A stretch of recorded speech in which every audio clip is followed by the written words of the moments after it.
Anil Dujana west UP और मेरठ का एक नामी गैंगस्टर जिसे कल एनकाउंटर में ढेर किया जा चुका है। अनिल दुजाना का दिल्ली एनसीआर से लेकर हरियाणा तक आतंक फैला हुआ था। दुजाना को 4 मई गुरुवार को मेरठ में भोलाझाल के पास पुलिस एसटीएफ ने मार गिराया। इसके साथ ही जहां दुजाना के खौफ का अंत हो गया, तो वहीं उससे जुड़ी कई कहानियां लोगों की जुबान पर अभी भी है।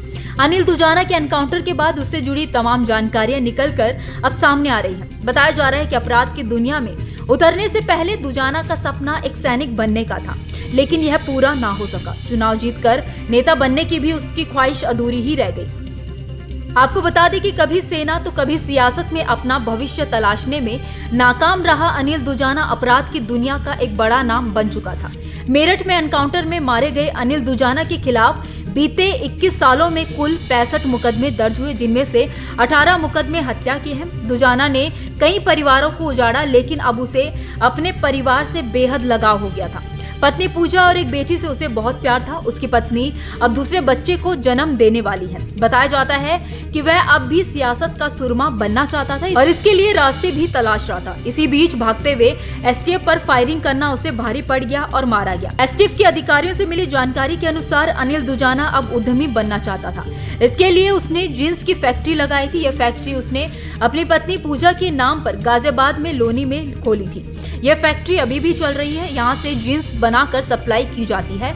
इस फैक्ट्री का संचालन दुजाना के परिवार के लोग ही कर रहे हैं। एसटीएफ के अनुसार अनिल दुजाना ने गुरुग्राम की एक बड़ी सोसाइटी में फ्लैट खरीद लिया था और वह अपनी पत्नी और बेटी के साथ इसी फ्लैट में रहता था। वह जब भी जमानत पर बाहर आता था, तब यही फ्लैट उसका ठिकाना रहता था। इस सोसाइटी में उसकी असलियत के बारे में किसी को जानकारी नहीं थी। दादरी क्षेत्र के दुजाना गांव में उसका घर सालों से बंद है। ससुराल में रहने पर भी उसे जान का खतरा रहता था। ऐसे में उसने इस सोसाइटी को अपना ठिकाना बना लिया था।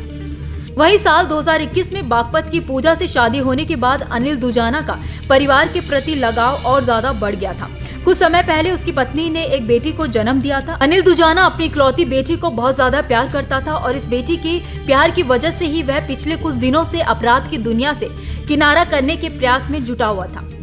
आपको बता दें कि कुख्यात अनिल दुजाना का शव शुक्रवार दोपहर उसके घर पहुंचा तो परिजनों, रिश्तेदारों के अलावा गांव की महिलाओं की भीड़ इकट्ठी हो गई। अनिल की गर्भवती पत्नी पूजा का भी रो रो कर बुरा हाल था। 16 फरवरी 2021 को अनिल दुजाना ने पूजा से शादी की थी। इस दौरान अनिल जमानत पर जेल से छूटकर बाहर आए। शादी करने के बाद वह पत्नी को लेकर गाँव के दादी सती के मंदिर गया था। अनिल की एक बेटी है।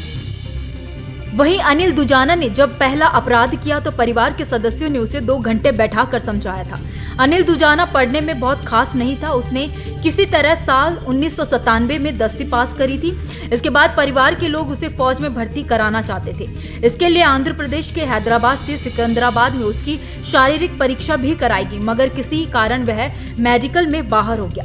साल 2002 में अनिल दुजाना ने पहली आपराधिक घटना को अंजाम दिया था। इसके बाद परिवार के लोगों ने जमानत से आने के बाद 2 घंटे तक उसे काफी ज्यादा समझाया था।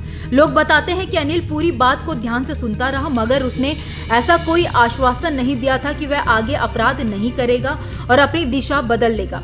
परिवार को यकीन था कि शायद अब किसी आपराधिक घटना में उसका नाम ना आए, मगर साल 2002 में ही उस पर कई मुकदमे दर्ज हो गए। मुकदमों की एक बहुत लंबी सूची 21 साल में उसके नाम दर्ज हो गई।